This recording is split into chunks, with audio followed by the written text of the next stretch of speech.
राजधानी दिल्ली में दिल्ली पुलिस ने नए ऑपरेशन शुरू किए हैं। गैंगस्टर से लेकर उन लोगों तक लगाम लगाई जा रही है जो साइबर क्राइम करते हैं। लेकिन वहीं राजधानी दिल्ली में एक अलग ही तरह का जो क्राइम है वो दिनों दिन बढ़ता जा रहा है। बात हो मंगोलपुरी की, रोहिणी की या बुद्ध विहार की, राजधानी दिल्ली के कई इलाकों में नाबालिग gang including Bawana JJ colony सक्रिय होता जा रहा है।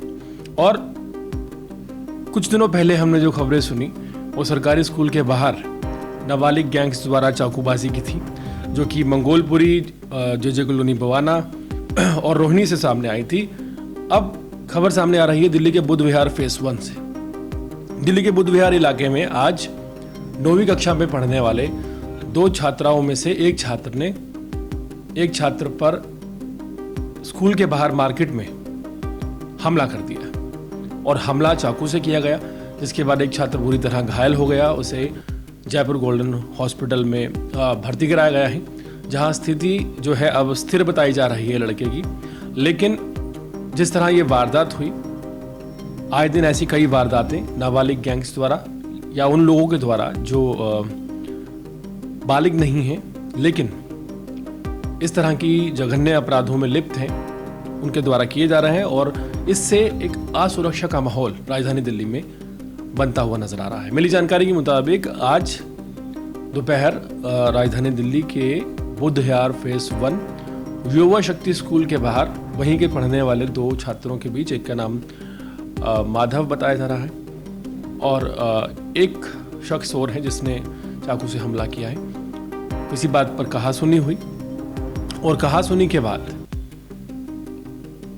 कुछ लोग आते हैं, मतलब कुछ दोस्त आते हैं एक लड़के के, और एक दूसरे स्टूडेंट पर हमला कर देते हैं चाकू से। और इस वारदात में एक स्टूडेंट बुरी तरह घायल हो जाता है। किस्मत आप अच्छी मान सकते हैं उस स्टूडेंट की, जिसकी जान बच गई। लेकिन इस वारदात से इलाके में जो माहौल है वो काफ़ी ज़्यादा दहशत भरा है। लोगों में इस बात का डर है कि जो बाकी बच्चे स्कूल जाते हैं उनसे भी इस तरह के जो पढ़ने वाले छात्र हैं जिन्होंने चाकूबाजी को अंजाम दिया है, किसी बात को बहस ना हो जाए और ऐसी वारदात किसी और के साथ ना हो जाए।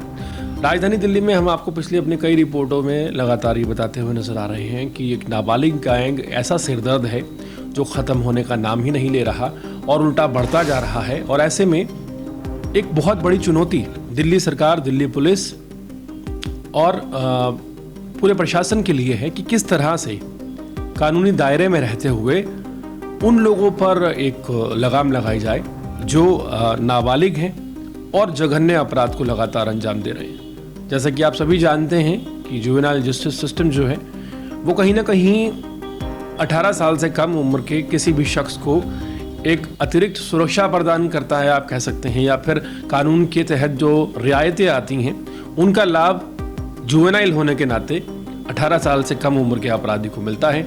उसे बाल अभाचारी कहा जाता है, उसे अपराधी भी नहीं माना जाता। और सजा के नाम पर चाहे वो किसी को चाकू मार के आ जाए, कोई मर जाए, किसी का घर बर्बाद हो जाए, महज 3 महीने किशोर सुधार गृह में भेजा जाता है। उसके बाद फिर उसकी ज़िंदगी नॉर्मल हो जाती है। लेकिन जिसका कुछ बिगड़ जाता है या किसी का परिवार का कोई सदस्य गुजर जाता है, वो कई सालों तक नॉर्मल नहीं हो पाता। तो एक गंभीर समस्या राजधानी दिल्ली में जुवेनाइल को लेकर, और इस पर कोई ना कोई ठोस कदम अगर ना उठाया गया तो समस्या बड़ी हो जाएगी, क्योंकि ये सिर्फ लड़कों में सरकारी स्कूलों में नहीं रह गया है। रोहिणी में एक लड़की पर भी ब्लेड से लड़कियों ने हमला किया, वो सब भी नाबालिग थे। सरकारी स्कूलों के बाहर अभी तक इस तरह की वारदात समझ में आ रही थी, लेकिन आज एक प्राइवेट स्कूल के बाहर प्राइवेट स्कूल के बच्चों में ये वारदात हुई। तो ये बात क्लियर है और क्लियर कट मैसेज है कि इस तरह का जो अपराध का एक नया एजेंडा है वो राजधानी दिल्ली में बढ़ता हुआ नजर आ रहा है। वक्त रहते अगर इस पर लगाम ना लगाई गई तो दिल्ली में आने वाली एक बहुत बड़ी समस्या यही होगी, जिस पर फिलहाल प्रशासन और आप कह सकते हैं कि पुलिस के भी हाथ बंधे हुए नजर आते हैं।